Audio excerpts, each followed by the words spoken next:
ہم کدھر چل رہے ہیں؟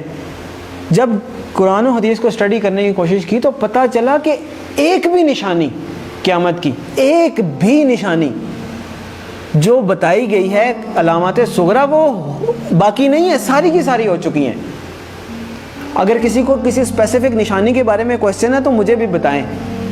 اول تو مطلب جو میں نے اسٹڈی کیا ہے مجھے تو تقریباً سب بھی ملی ہیں۔ تو ایک دن ایک صاحب کہنے لگے آپ تو کہہ رہے ہیں ساری ہو گئی ہیں، پیلے جھنڈے نہیں کہیں سے نکلے۔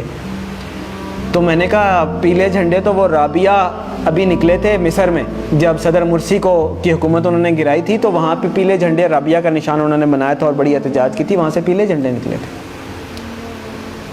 پھر ایک اور صاحب کہنے لگے کہ دخان نہیں آئی جی، دھواں ہوگا جو زمین کو اپنی لپیٹ میں لے لے گا۔ میں نے بتایا کہ دخان تو اللہ واللہ عالم، ہم عقل کل نہیں ہیں، لیکن دیکھیں ہم نے تو وہ دیکھنا ہے کہ جو ہماری سمجھ میں بات آتی ہے۔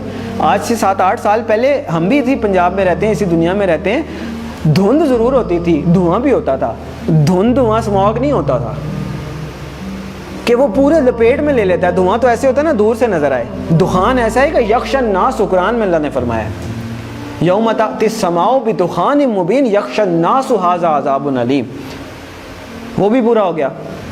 پھر کیا رہ گیا؟ پھر انہوں نے کہا عربوں میں شرک آ جائے گا، وہ تو نہیں آیا۔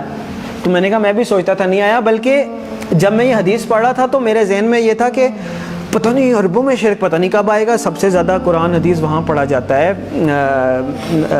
حرمین شریفین وہاں پہ ہیں، عبادات وہاں پہ ہوتی ہیں، مساجد رمضان میں وہاں بھری ہوئی ہوتی ہیں، تو پتہ نہیں کب ہوگا۔ اتفاق کی بات ہے کہ میرا نہیں خیال کہ ہفتہ گزرا ہوگا یا کچھ، تو وہ خبر آئی کہ وہ انہوں نے UAE میں مندر بنایا ہے اتنا بڑا اور باقاعدہ نعوذ باللہ اس کی پوجا کر کے انہوں نے اس کی افتتاح کیا۔ عجیب لگا کہ اتنی جلدی کہ جب آپ حدیث پڑھتے ہیں تو آپ کو لگتا ہے کہ عربوں میں شرک لوٹ آئے گا، پتہ نہیں، یہ تو بہت ہی مشکل بات لگتی ہے۔ اور ہم نے مطلب ایک ہوتا ہے سالوں گزر جائیں پھر بھی بات ہے، وہ ادھر پڑھا ادھر وہ بات ہوگی۔ تو ایک بھی نشانی مجھے نہیں ملی، اگر کسی صاحب کو ملی ہے تو مجھے بھی بتائیں۔ اس کا مطلب ہے علامات صغریٰ ساری پوری ہو گئی ہیں، اب علامات کبریٰ کا وقت ہے۔ پہلی علامات کبریٰ میں سے پہلی کیا ہے؟ امام المہدی کا ظہور پہلی علامات کبریٰ میں سے پہلی بڑی نشانی ہے۔ دوسری ہے دجال کا ظہور، تیسری ہے حضرت عیسیٰ علیہ السلام کا حضرت عیسیٰ علیہ السلام کا آسمان سے آنا واپس، چوتھی ہے یاجوج ماجوج۔ 4 یہ نشانیاں ہیں قیامت کی علامات کبریٰ۔ پھر 2 اور نشانیاں ہیں، سورج کا مغرب سے نکلنا اور دعوت الارض کا نکلنا۔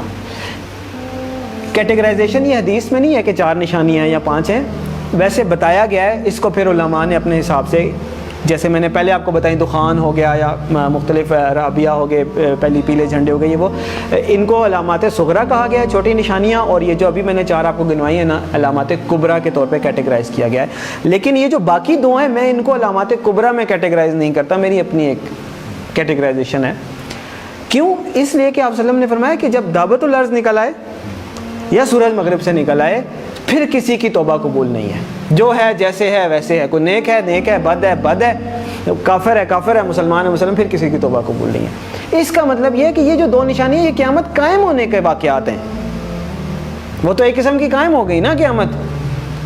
تو جو نشانی تو وہ ہے کہ آپ الرٹ ہے، نشانی ہے بھائی آنے والی ہے، تیار ہو جائیں۔ تو جب آ گئی تو پھر تو نہ توبہ ہے نہ کچھ ہے، پھر تو نشانی نہ ہوئی، پھر تو ہو ہی گئی۔ جب توبہ ہی نہیں قبول، اس کے بعد آپ کوئی چینج ہی نہیں، ایکسیپٹنس۔ تو اس لیے 4 نشانیاں قیامت قائم ہونے کی ہیں، اس وقت تک پھر بھی چانس ہوگا، ایون دجال کے آنے کے بعد بھی چانس ہوگا اگر کوئی توبہ کرتا ہے، اللہ توفیق دیتا ہے۔ حضرت عیسیٰ علیہ السلام دنیا میں آتے ہیں، چانس ہے، یاجوج ماجوج آتے ہیں، چانس ہے، لیکن اس کے بعد دعوت الارض نکل آیا یا سورج مغرب سے نکل آیا پھر ختم۔ تو علامات صغریٰ ساری پوری ہو گئی، علامات کبریٰ کا وقت، اور علامات کبریٰ میں سب سے پہلے امام المہدی کا ظہور ہے۔ اور میرے بھائیوں، میرے پاس مطلب وہ اذان دینے والی بات ہے کہ وہ مؤذن اذان دیتا ہے نا، وہ کبھی کوئی 1-2 بندے آتے ہیں، کبھی کوئی بھی نہیں آتا۔ میرے بس میں نہیں ہے کہ میں چیخ کے بولوں کدھر سو رہے ہو، کدھر جا رہے ہو، اور نکل آؤ روٹی کپڑا مکان سے، اور میری جاب، میری گاڑی، میرا بچہ، میرا پلاٹ، نہیں۔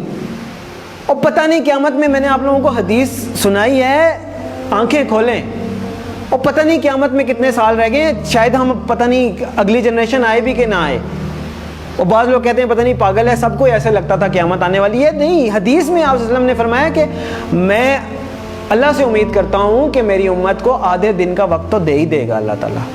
تو صحابہ نے فرمایا آدھے دن سے کیا مراد ہے؟ تو آپ صلی اللہ علیہ وسلم نے فرمایا 500 سال.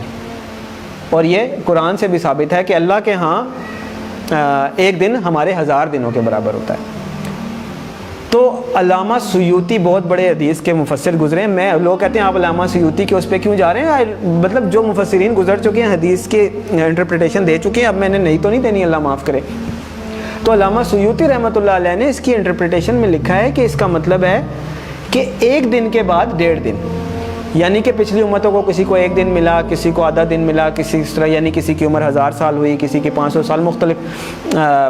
تو انہوں نے اپنے حساب سے بتایا کہ اس کا مطلب ہے 1 دن کے بعد آدھا دن اس امت کے لیے. یعنی باقیوں کو اگر 1 دن ملا ہے تو اللہ تعالیٰ اس امت کو آدھا دن مزید دے دے گا, باقیوں سے زیادہ تھوڑی سی مہلت دے دے گا. تو 1500 سال ہجری. او بھائی کدھر بیٹھے ہیں ہم؟